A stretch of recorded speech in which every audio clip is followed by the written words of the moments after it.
हाय, आपके साथ मैं हूँ सुरभि शर्मा।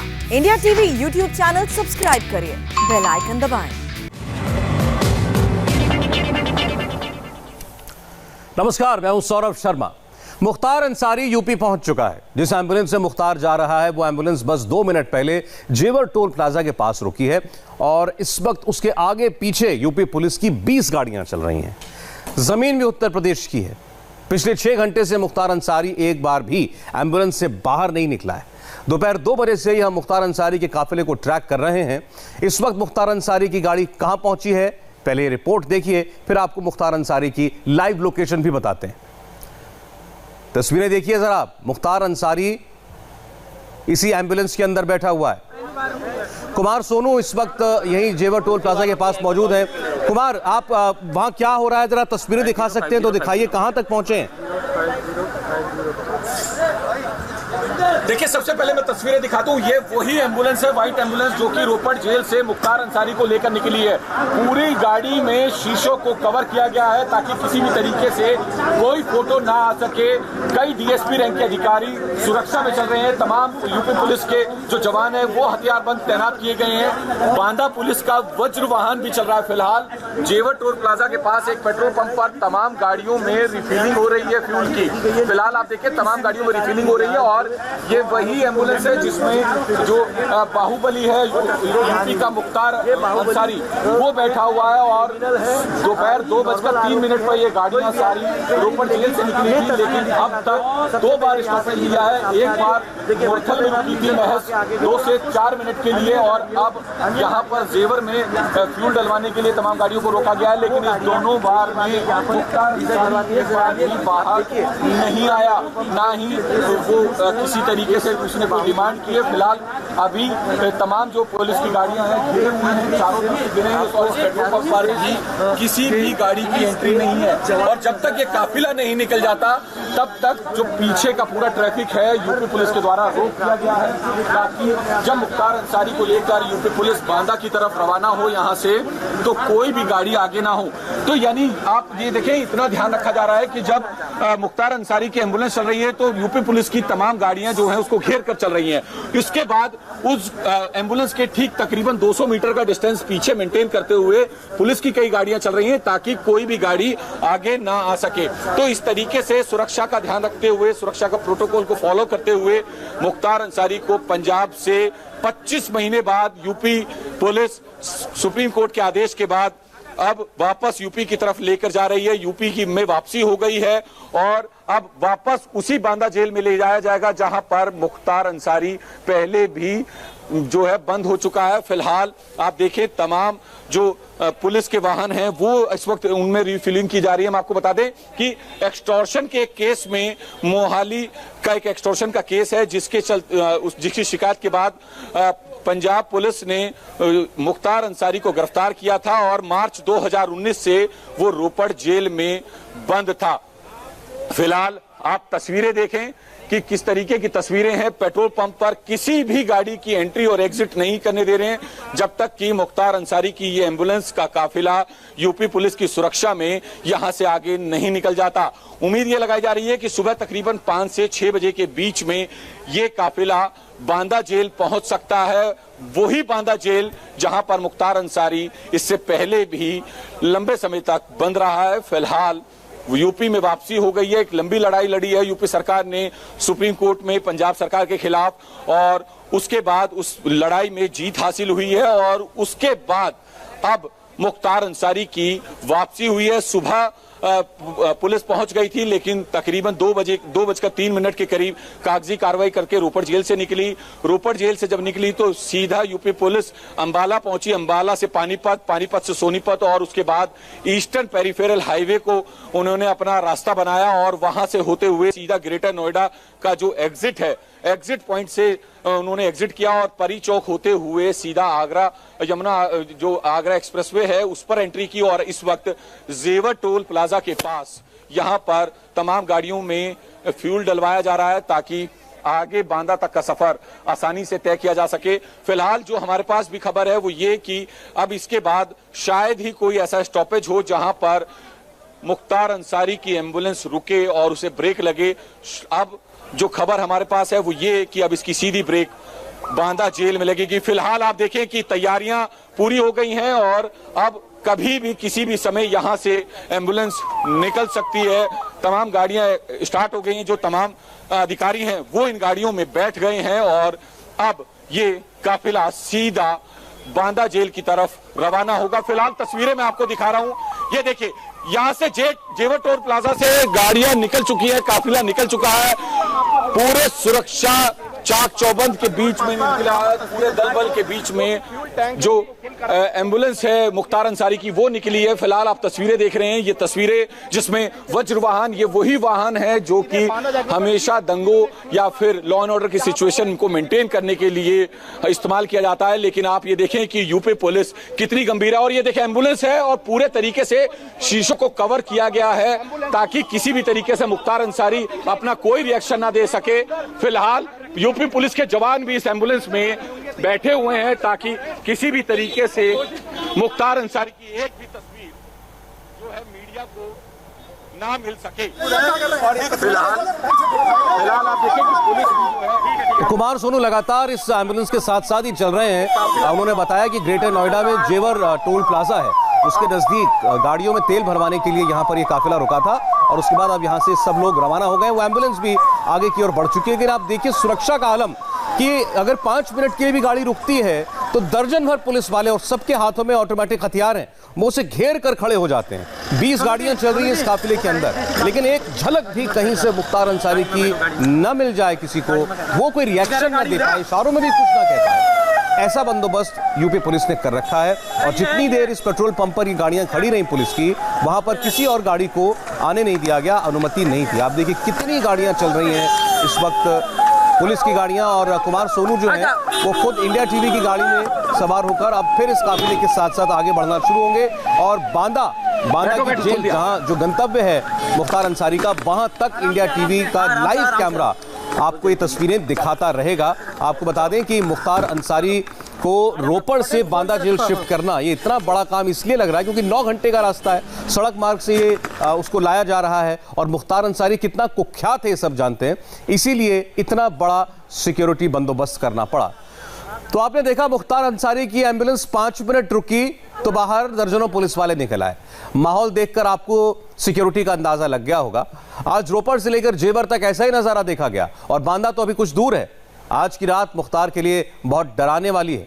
घरवाले अभी से एनकाउंटर का डर जता रहे हैं। क्या क्या चर्चाएं चल रही हैं, इस रिपोर्ट में आपको एक्सक्लूसिव जानकारी मिलेगी।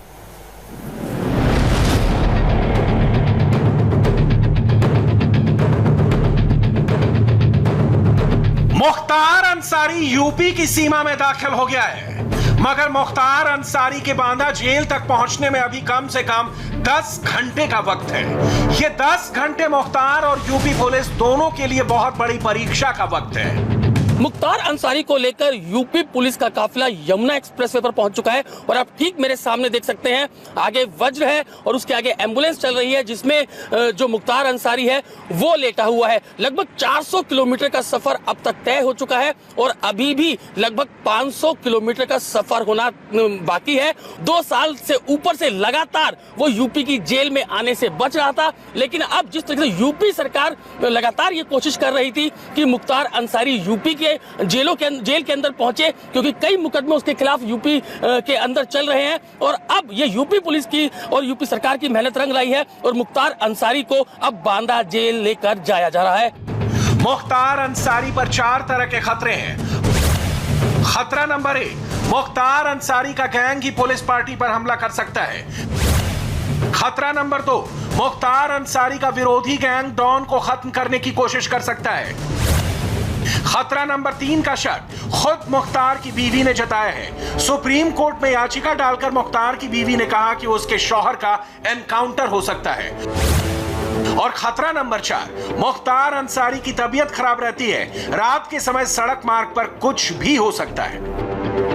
मुख्तार अंसारी को लेकर आ रही यूपी पुलिस बिना कहीं रुके, बिना कोई आराम किए 100-110 किलोमीटर प्रति घंटे की रफ्तार से गाड़ी दौड़ा रही है, क्योंकि मुख्तार अंसारी को सुरक्षित बांदा जेल तक पहुंचाना ही पुलिस के लिए बहुत बड़ा चैलेंज है। एक्सप्रेसवे पे मुख्तार अंसारी का काफिला लेकर जो है वो यूपी पुलिस पहुंची और यहाँ पर आप देख सकते हैं कि एम्बुलेंस जो है वो अब यमुना एक्सप्रेसवे की तरफ जा रही है। पीछे आप पुलिस की जिप्सियां देख सकते हैं और यहाँ से एक बार फिर ये जो काफिला है वो आगरा की तरफ बढ़ गया है। अब तक लगभग 400 किलोमीटर का सफर जो है वो तय किया जा चुका है और अभी भी 500 किलोमीटर का सफर अभी बाकी है। मुख्तार अंसारी की यूपी वापसी यात्रा इस तरह शुरू हुई। दोपहर 2:05 पर पंजाब की रोपड़ जेल का मेन गेट खुला। मुख्तार अंसारी को व्हील चेयर पर गेट से बाहर लाया गया। चेहरे पर सफेद N95 मास्क और कलाई पर काले रंग की बड़े डायल वाली स्पोर्ट्स घड़ी। सफेद कुर्ता पैजामा पहने मुख्तार अंसारी को जो ही यूपी पुलिस की सरकारी एम्बुलेंस के दरवाजे पर लाया गया, डॉन विधायक ने सरेंडर करने की तरह अपने दोनों हाथ ऊपर उठा दिए। पंजाब पुलिस के जवानों ने उसके घुटने के नीचे हाथ लगाया और मुख्तार को व्हील चेयर के साथ ही एम्बुलेंस में डाल दिया। अगले 60 सेकंड के अंदर मुख्तार अंसारी को लेकर यूपी पुलिस का काफिला रोपड़ जेल से यूपी की बांदा जेल के लिए निकल पड़ा। रोपड़ जेल से सबसे पहले सफेद बोलेरो निकली, फिर दूसरी सफेद बोलेरो निकली, फिर डीएसपी की ब्लू टाटा सुमो और चौथे नंबर पर मुख्तार को लेकर यूपी पुलिस की एम्बुलेंस जेल से बाहर आई। एम्बुलेंस के पीछे जीपीएस लगा वज्र वाहन और उसके पीछे यूपी पुलिस के सीओ की कार। देखिए एग्जिट गेट खुल गया है उधर, एग्जिट गेट खुल गया है और अब देखिए कि मुख्तार अंसारी को यूपी पुलिस की टीम यहां से लेकर निकल रही है। यूपी पुलिस का काफिला आप देख सकते हैं, दो गाड़ियां निकल चुकी है, ये तीसरी गाड़ी डिप्टी एसपी की यहां से निकली है और एग्जिट गेट से यहां पर निकल हथियारबंद बदमाश। एम्बुलेंस आप देखिए, एम्बुलेंस आपको यहां पर दिख रही है, इसी एम्बुलेंस के अंदर मुख्तार अंसारी लेटा हुआ है। आप देखिए मुख्तार अंसारी इस एम्बुलेंस के अंदर लेटा हुआ है इसी तरफ और ऑक्सीजन सिलेंडर जो है वो भी उसमें लगा हुआ था। तो पूरा अभी यहाँ से एग्जिट गेट से जो है वो एम्बुलेंस को लेकर निकला गया है और अभी आप पीछे देख सकते हैं कि पीछे और पुलिस की गाड़ियां यहाँ पर आ रही है। एम्बुलेंस के अंदर साफ दिख सकता है कि मुख्तार अंसारी जो लेफ्ट साइड के अंदर लेटा हुआ था और ये पीछे वज्र वाहन, इसमें भी कई पुलिसकर्मी मौजूद है और आप देखिए ये पूरी सीओ की गाड़ी है। तो पूरा काफिला जो है वो यहाँ से निकल चुका है। रोपड़ जेल के गेट से निकलते ही यूपी पुलिस और पीएससी की 14 गाड़ियां इस काफिले में शामिल हो गईं। मुख्तार अंसारी की मौज के दिन खत्म, जजमेंट का टाइम शुरू। जेल के गेट से व्हील चेयर पर निकला मुख्तार अंसारी यूपी पुलिस की एम्बुलेंस में आते ही लेट गया। यूपी पुलिस के 100 जवान, पीएससी की 1 कंपनी, 1 सीओ, 2 टीएसपी और पुलिस की 20 सरकारी गाड़ी। यूपी के मऊ, गाजीपुर से लेकर लखनऊ और दिल्ली तक मुख्तार अंसारी की उत्तर प्रदेश वापसी की जबरदस्त चर्चा है। क्या मुख्तार सही सलामत बांदा जेल पहुंच पाएगा? इनकी जान का खतरा की जिम्मेदारी तो सरकार लिए ही है।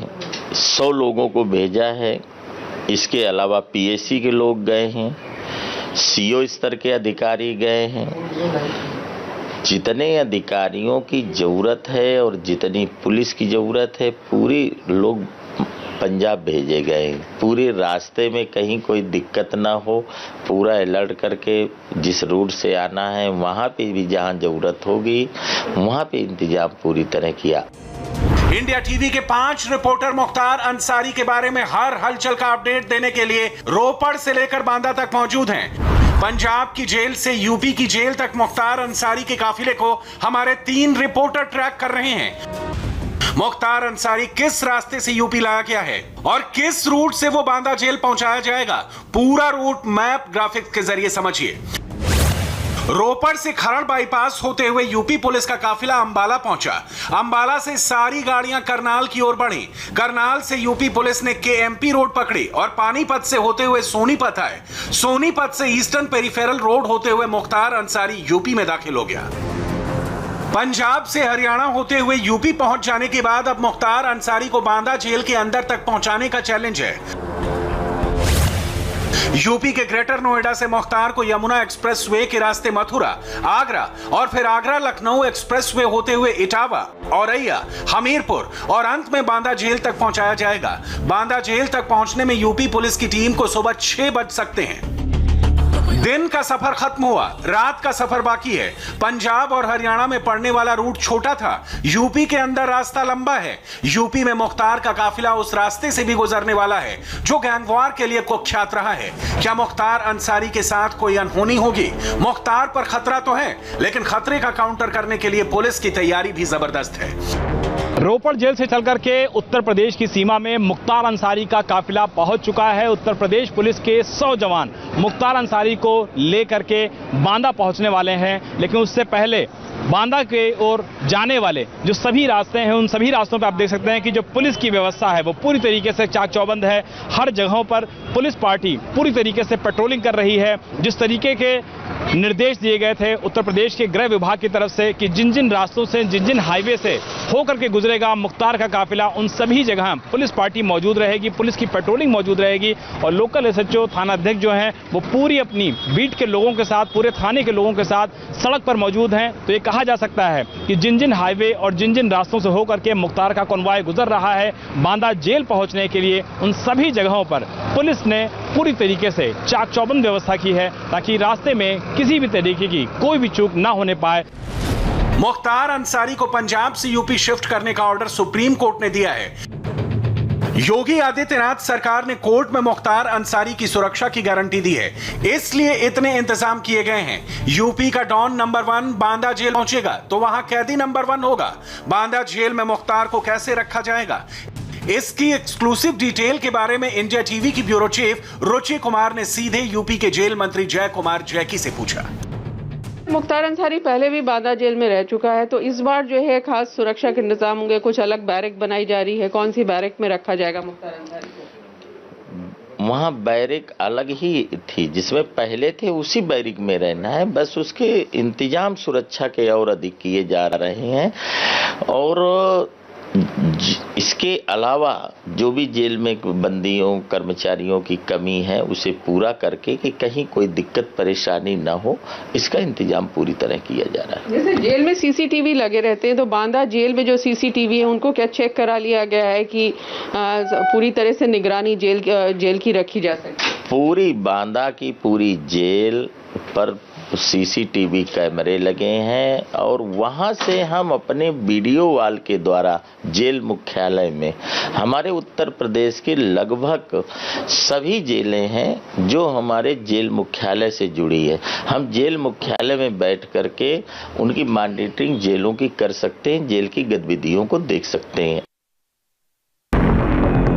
मुख्तार अंसारी के यूपी पहुंचते ही पूरा फोकस बांदा जेल की तरफ शिफ्ट हो गया है। मुख्तार अंसारी के लिए बांदा जेल में एक अलग तन्हाई सेल बनाया गया है। जेल की 2 बैरक को मिलाकर बनाए गए इस तन्हाई सेल में सिर्फ एक कैदी होगा, मुख्तार अंसारी। इस तन्हाई सेल में दूसरा कोई कैदी नहीं होगा, वहां होंगे तो बस पुलिस वाले और पूरी जेल की निगरानी सीसीटीवी कैमरे से होगी।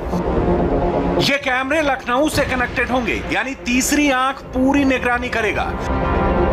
इंडिया टीवी रिपोर्टर विशाल प्रताप अभी बांदा में मौजूद हैं। जिस जेल में मुख्तार अंसारी को सुबह 6 बजे तक पहुंच जाना है, वहां हो रही तैयारियों की एक्सक्लूसिव डिटेल्स विशाल के पास है। इस बार मुख्तार अंसारी के लिए बांदा जेल बेहद बदली नजर आने वाली है, क्योंकि यहां पर मुख्तार के साथ सभी प्रोटोकॉल्स पूरी तरीके से पालन किए जाएंगे। मुख्तार के सभी मेडिकल टेस्ट होंगे और मुख्तार का कोरोना टेस्ट भी कराया जाएगा।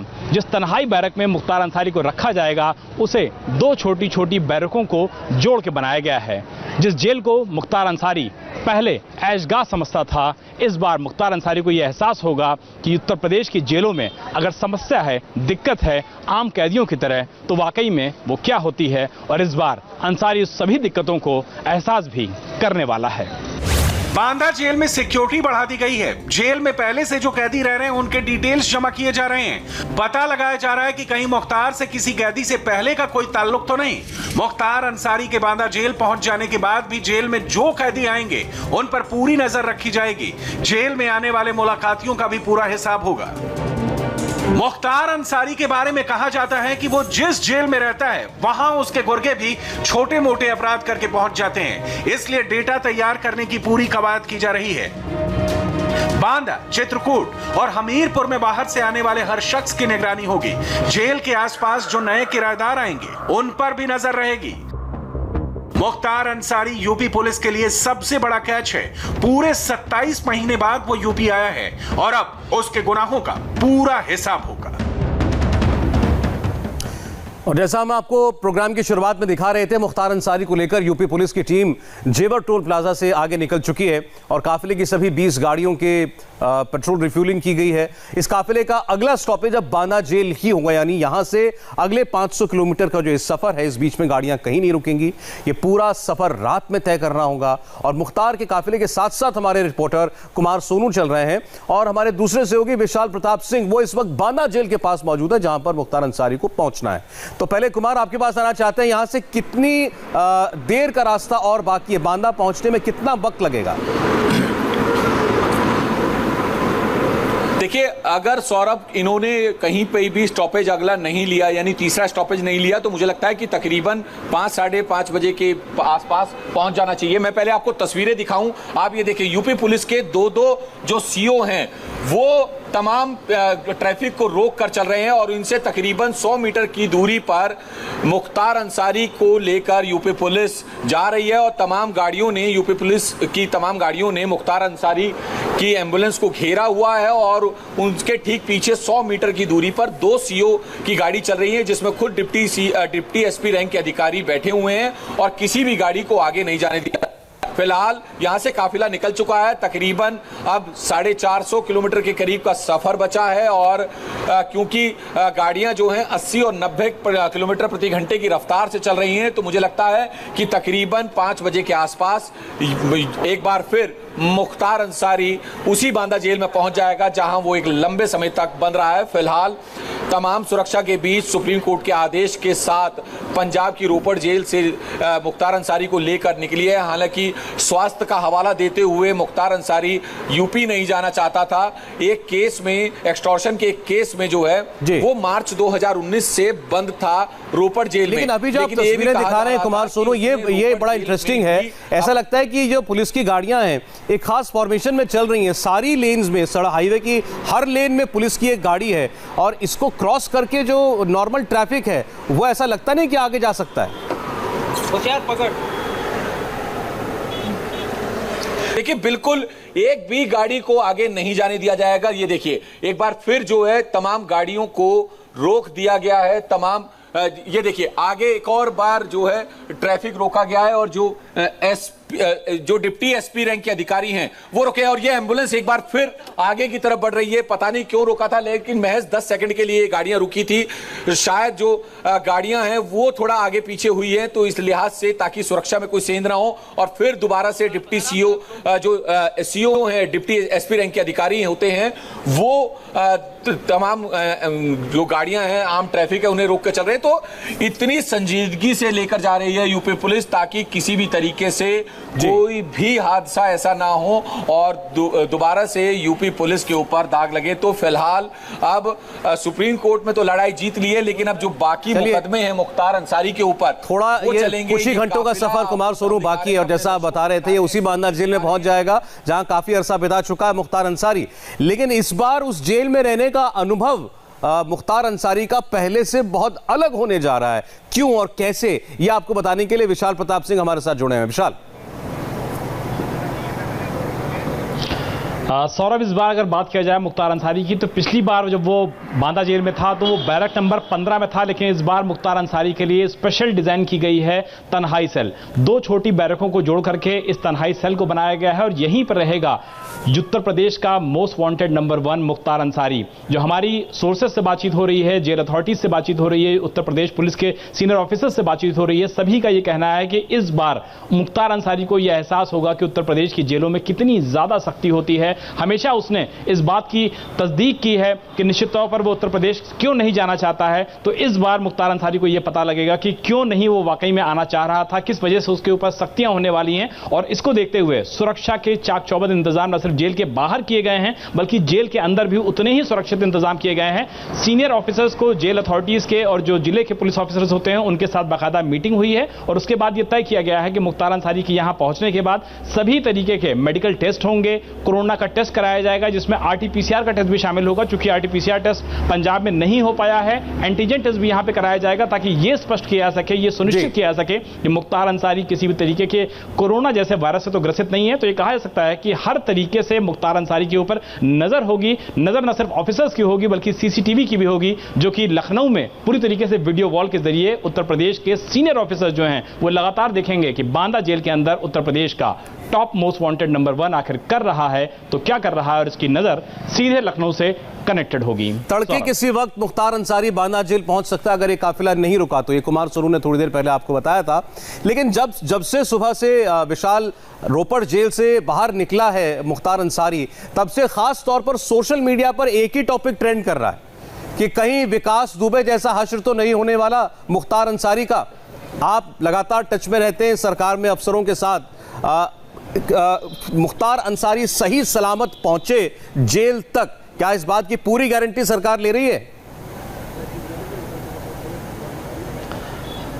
देखिए सौरभ, चूंकि इस बारे में जो एफिडेविट है वो सुप्रीम कोर्ट में सरकार की तरफ से दिया जा चुका है। जब सुप्रीम कोर्ट ने ऐतिहासिक फैसला लिया था मुख्तार अंसारी को 2 हफ्ते के अंदर उत्तर प्रदेश की अथॉरिटीज को सौंपने का, उसी दौरान उत्तर प्रदेश पुलिस ने वहां बाकायदा सरकार की तरफ से एक एफिडेविट दिया था और यह कहा था कि मुख्तार अंसारी की सुरक्षा की जिम्मेदारी राज्य सरकार की है। जेल मंत्री से जब हम लोगों ने बातचीत किया, जब ADG लॉ ऑर्डर से बातचीत किया, तो वही उनका यह कहना था कि मुख्तार की पूरी सुरक्षा की जिम्मेदारी उत्तर प्रदेश सरकार की है। उसके स्वास्थ्य से संबंधित किसी भी तरीके की जो जिम्मेदारी है वो यहां पर सरकार की है। क्योंकि डिप्टी CM केशव प्रसाद मौर्य से भी जब हम बात कर रहे थे तो उन्होंने इस बात का जिक्र किया था कि जो इलाज पंजाब में हो सकता है वो सारे इलाज बेहतर तरीके से उत्तर प्रदेश में भी हो सकते हैं। यहां पर बेहतर सुविधाएं हैं, तो आखिर मुख्तार अंसारी यहां आने से क्यों डर रहा है? तो ये कहा जा सकता है कि जिस तरीके से विकास दुबे का एनकाउंटर हुआ, विकास दुबे ने मौके से भागने की कोशिश की, गाड़ी पलटी और उसके बाद STF के लोगों ने वहां मौके पर जब अपने बचाव में गोली चलाई तो निश्चित तौर पर विकास दुबे की मौत हुई। तो ये कहा जा सकता है कि जो ट्विटर है, जो बाकी सुविधाएं हैं, जो सोशल मीडिया है, उस पर चीजें निश्चित तौर पर ट्रेंड कर रही हैं। और यही वजह है कि मुख्तार अंसारी की पत्नी ने भी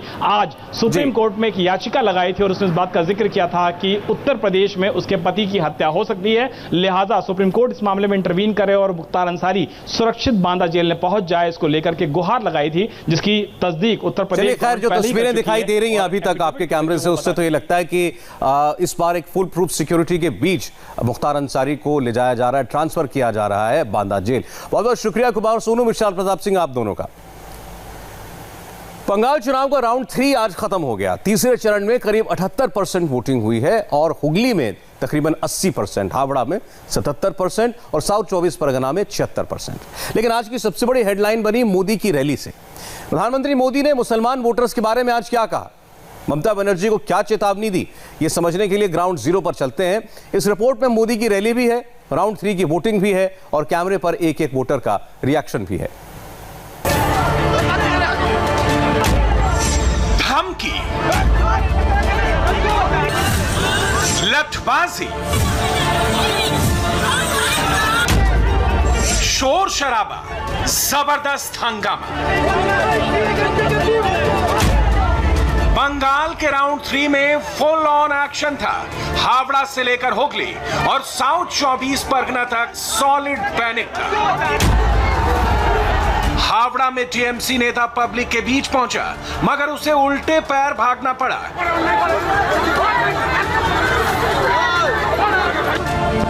साउथ 24 परगना के विष्णुपुर में कथित तौर पर टीएमसी के गुंडे ने एक महिला को वोटिंग से रोका मगर उस गुंडे को ईंट का जवाब पत्थर से मिला।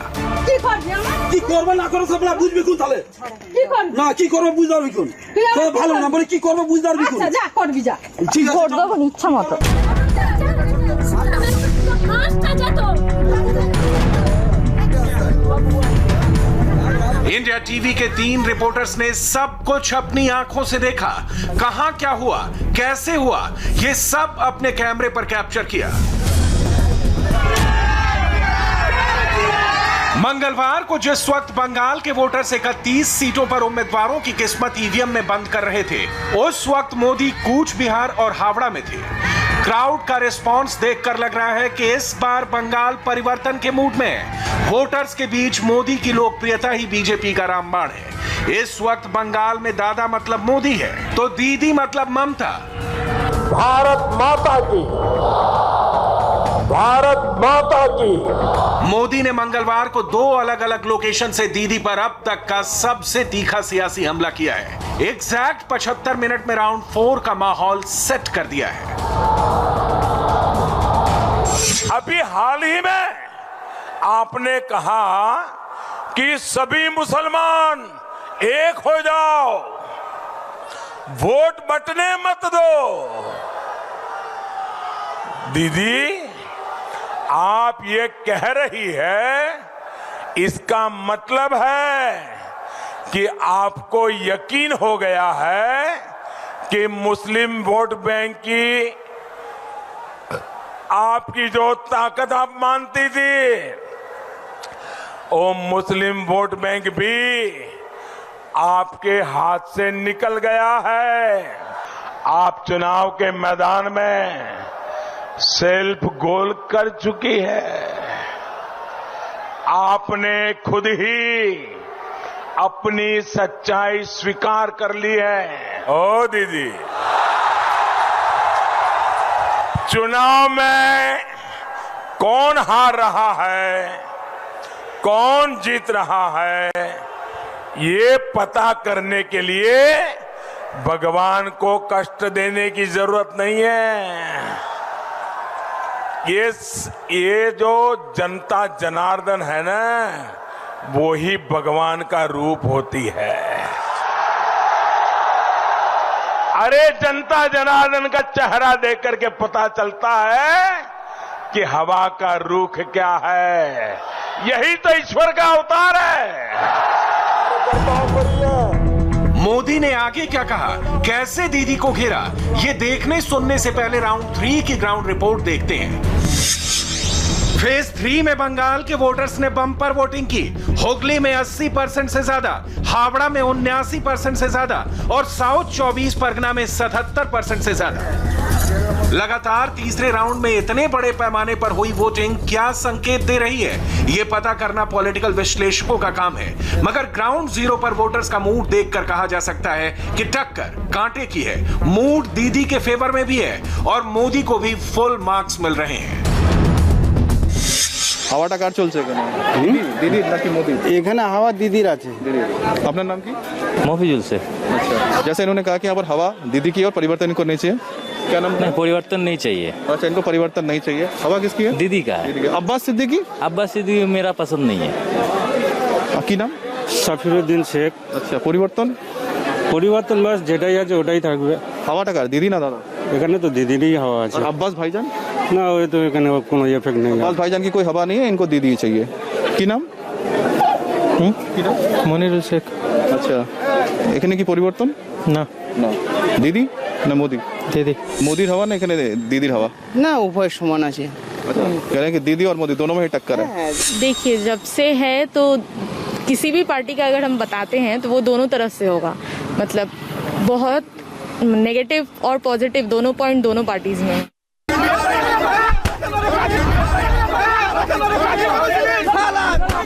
बंगाल चुनाव का फेज 1 तो बिना किसी हिंसा के निपट गया, लेकिन राउंड 2 और राउंड 3 में जमकर हिंसा हुई। दक्षिण उलुबेरिया में बीजेपी की कैंडिडेट पापिया अधिकारी पर टीएमसी कार्यकर्ताओं ने लाइव कैमरे पर हमला बोल दिया।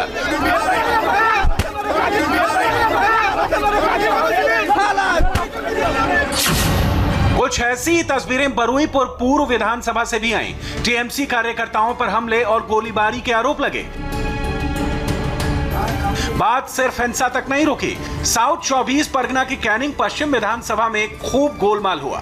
दीदी की फौज पर किसी को वोट न देने के आरोप लगे तो टीएमसी कार्यकर्ताओं पर लोगों के पैर तोड़ने की भी बात सामने आई।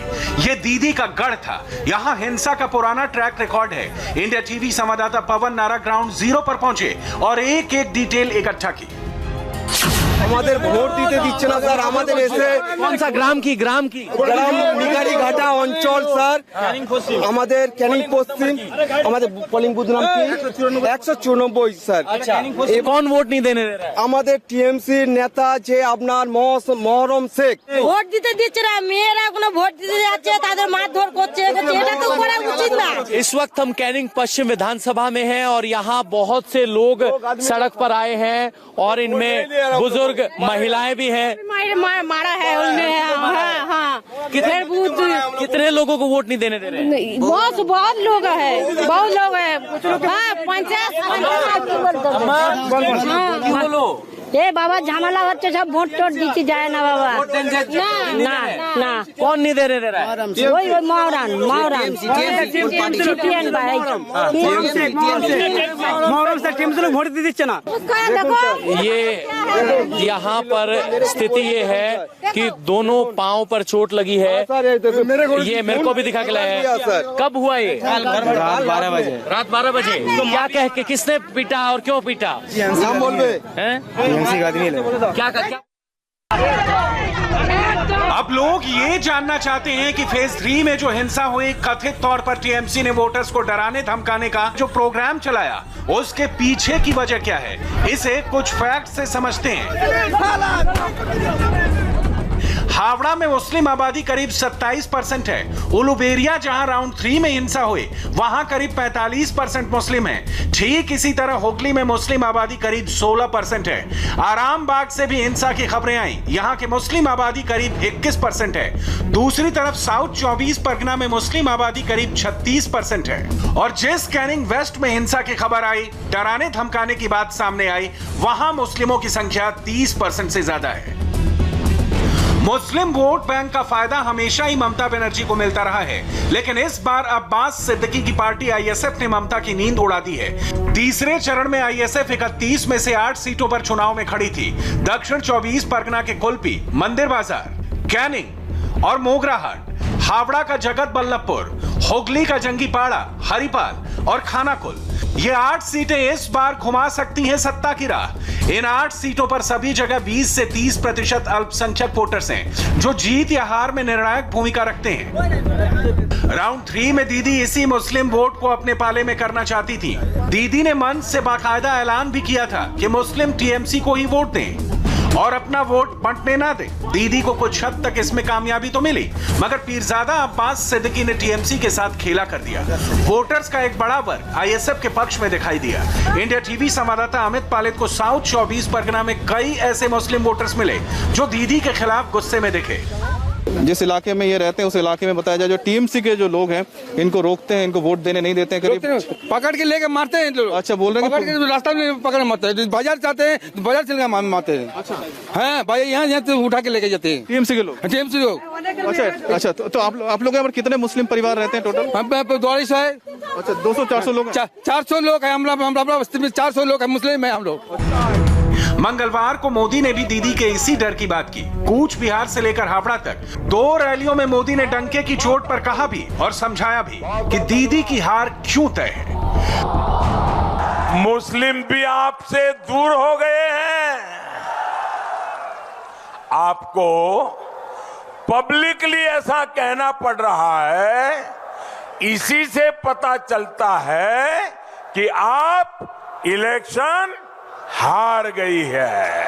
अगर हमने कहा होता कि सारे हिंदू एकजुट हो जाओ, बीजेपी को वोट दो, तो दीदी ये इलेक्शन कमीशन हमें 8-10 नोटिस भेज देता। प्रधानमंत्री को भी नोटिस आती, अध्यक्ष को भी आती, उम्मीदवार को भी आती। अरे इतना ही नहीं, सारे अखबार देश के पहले पेज पर भरे पड़े होते और दुनिया भर के एडिटोरियल लिख करके हमारे बॉल नोच लिए होते। आपकी ये बात साफ बताती है कि आप जिनके भरोसे चुनाव के मैदान में थी, वे भी अब आपसे चले गए हैं और आप पब्लिकली उनको कह रही हो, मुसलमानों एक हो जाओ, मुसलमानों एक हो जाओ, मुसलमानों एक हो जाओ, मुझे बचाओ, मुझे बचाओ, मुझे बचाओ। ये दीदी बोल रही है। दीदी, इसका मतलब ये होता है कि आप चुनाव हार रही हो। स्थिति ये आ गई है कि दीदी के दल को आज पोलिंग बूथ पर पोलिंग एजेंट नहीं मिल रहे। अब वो खुलेआम मान रही है कि उनके पोलिंग एजेंसी उनके विरुद्ध बगावत करने लगे। लोग तो ये तक चर्चा कर रहे हैं कि 2 मई की बहुत बड़ी हार के बाद ये तृणमूल पार्टी ही बिखर जाएगी। और ये भी याद रखिए कि चुनाव कोरोना संक्रमण के बीच हो रहा है, इसलिए कोरोना के आंकड़े जानना भी बहुत जरूरी है। ब्रेक के बाद आपको दिल्ली से लेकर मुंबई तक का पूरा कोरोना अपडेट देंगे। हाय, आई एम सुरभि शर्मा। खबरों से अपडेट रहने के लिए India TV YouTube channel subscribe करिए, साथ में बेल आइकन जरूर दबाएं। जुड़े रहें इंडिया टीवी के साथ।